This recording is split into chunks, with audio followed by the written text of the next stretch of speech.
Hello everyone, আসসালামু আলাইকুম। আশা করি ভালো আছেন, সুস্থ আছেন। তো আজকে লাল শাক রান্না করব আর রান্না করব পাঙ্গাস মাছ দিয়ে মুখি তরকারি, যেটা কিনা আমার খুবই ভালো লাগে। মুখি তরকারি, মুখি ভর্তা বেসিক্যালি আমার বেশি পছন্দ। আর মুখি যেভাবেই রান্না করুক না কেন, আমার মুখিটাই কেন যেন অনেক বেশি পছন্দ। আর মুখি তরকারি রান্না করলে আমার আর কিছুই লাগে না। তো যাই হোক, ফার্স্ট টাইম একটু একটু শাক করে নিচ্ছি, কারণ এই শাক রান্নাটা আমার বাসায় সচরাচর হয় না, কারণ খুবই কম হয় আর কি। তো শীতের দিনে চেষ্টা করব একটু শাকসবজি খাওয়ার জন্য, কারণ শীতের দিনে যেটাই রান্না করি না কেন সেটাই কেন যেন খুব মজা লাগে। তো যাই হোক, বাচ্চাদের জন্য একটু শাক রান্না করলাম। আমার মেয়েটার শরীরটা ভীষণ পরিমাণ খারাপ, যার কারণে চিন্তা করলাম যে একটু শাকসবজি না খেলেও সুস্থ হবে না। তারপর মাছগুলো একটু ভেজে নিচ্ছি। পাঙ্গাস মাছের সেরকম আ মানে পিঠের যে পিসগুলো থাকে সেগুলো ছিল। তো মাথারও কিছু সাইজ ছিল। তো ভাবলাম এটাতে কি রান্না করা যায়? তো মুখি দিয়ে রান্না করব। আর মুখি তরকারিটা আমার যেভাবে রান্না করে বললাম না, সেভাবেই মজা লাগে। খুবই ভাল লাগে। আর আমি চেষ্টা করি মুখি তরকারিটা আমি নিজের মতো করে রান্না করতে। খুব ভালোভাবে রান্না করি এটা। খেতে কিন্তু আমার খুবই ভালো লাগে।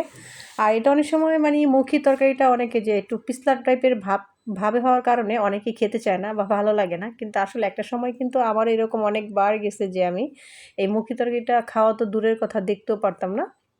আমার চাচিমণিকে দেখতাম সবসময় এই মুখি তরকারিটা খুব মজা করে রান্না করতো। বাট যখন রান্না করতো তখনই আমাকে বলতো যে, "খাবি?" তখন আমি বলতাম যে, "না, আমি আসলে এটা খাই না।"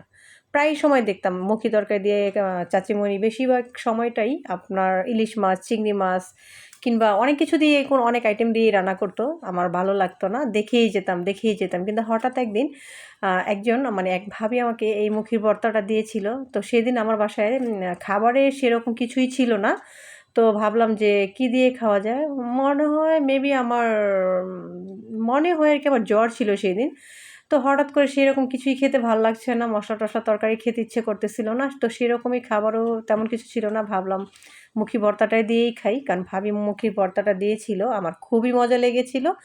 ভাবলাম যে মুখির ভর্তা আবার এত মজা। তো সেদিন থেকেই আমার খাওয়া স্টার্ট হলো যে এখন আমি যেটা দিয়েই রান্না করি না কেন সেটা দিয়েই কিন্তু বেশ ভালো লাগে। তো মুখি তরকারির মধ্যে আমি ২ টা সাইজের বড় সাইজের টমেটো দিয়ে দিলাম। আমি বললাম না, আমি আমার মতো করে রান্না করি। আর এটার মধ্যে আসলে জিরা বাটা গুঁড়ার থেকে জিরা যে ভাজা জিরা গুঁড়াটা আছে সেটা দিলে কিন্তু অনেক বেশি মজা আসে। তো আমি জিরা বাটাটাই দিয়ে দিলাম আজকে। কারণ আজকে আমি তরকারির লাস্টে আমি দিয়ে দিব ধনিয়া পাতা। আপনারা ইচ্ছা করলে ধনিয়া পাতা না দিলেও চলবে। আমি আসলে ধনিয়া পাতাটা আমার বাসায় বেশি। তো ভাবলাম যে কি করব, ফেলে দিব। একদিন রাখলে দেখা গেছে পচে যায়। যার কারণে আমি ধনিয়া পাতাটা দিয়ে দিয়েছি। তাতে করেও কিন্তু তরকারির স্বাদটা অনেক ভালো আসছে। তো তরকারিটা আসলে মজা করে রান্না করলাম। তো একটু পানি দিয়ে দিলাম। সামান্য পানি দিয়ে দিব। বেশি মুখির তরকারিটা ঝোল রাখা যায় না। মাখা হলেই সবচেয়ে বেশি মজার হয়।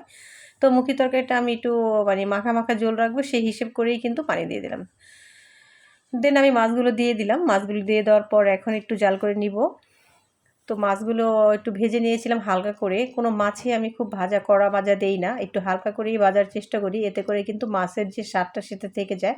অনেক সময় কড়া ভাজা ভাজলে দেখা গেছে মাছের যে একটা স্বাদ থাকে সেটা কিন্তু চলে যায়। কারণ চোষা একটা ভাব চলে আসে। যার কারণে খেতে কিন্তু ভালো লাগে না। সেটা আসলে মাছ ভাজা দিয়ে যারা ভাত খায় তাদের পর্যায়ে ঠিক আছে। কিন্তু এই পর্যায়ে না। তো কাঁচামরিচ দিয়ে দিলাম কতগুলো ওপর থেকে। আর এখন ঢাকনাটা উঠিয়ে আমি দেখিয়ে দিচ্ছি। দেখেন তরকারিটা প্রায় মাখা হয়ে গেছে। এখন কিন্তু আমি ধনিয়া পাতা দিয়ে দিব। আর ধনিয়া পাতা দিলেই কিন্তু আমার রান্নাটা অলমোস্ট কমপ্লিট হয়ে যাবে। আর খেতে কিন্তু অসম্ভব মজা ছিল। ট্রাস্ট মি, অনেক ভালো লাগছে। এত মজার। অনেকেই যারা পাঙ্গাস মাছ খান না কিংবা মুখি তরকারি খান না, একবার হলে এইভাবে ট্রাই করবেন। দেখবেন খেয়ে কিন্তু একদম মুগ্ধ হয়ে যাবেন। খেতে কিন্তু অনেক ভালো লাগে। আর আসলে সবচেয়ে বড় কথা হচ্ছে রান্নার মধ্যেই সবকিছু। তো রান্নাটা করতে পারলে সবকিছুই মজা লাগে। যেটাই রান্না করেন না কেন সেটাই ভালো লাগে। তো আমার এইভাবে যদি রান্না করতে চান তাহলে অবশ্যই কমেন্ট করে জানাবেন। যদি কেউ রান্না করে থাকেন এইভাবে তাহলে অবশ্যই কমেন্ট করে জানাবেন কেমন হয়েছে। অবশ্যই বলবেন। তো এই তো ছিল আজকের মতো ভিডিও। আল্লাহ হাফেজ।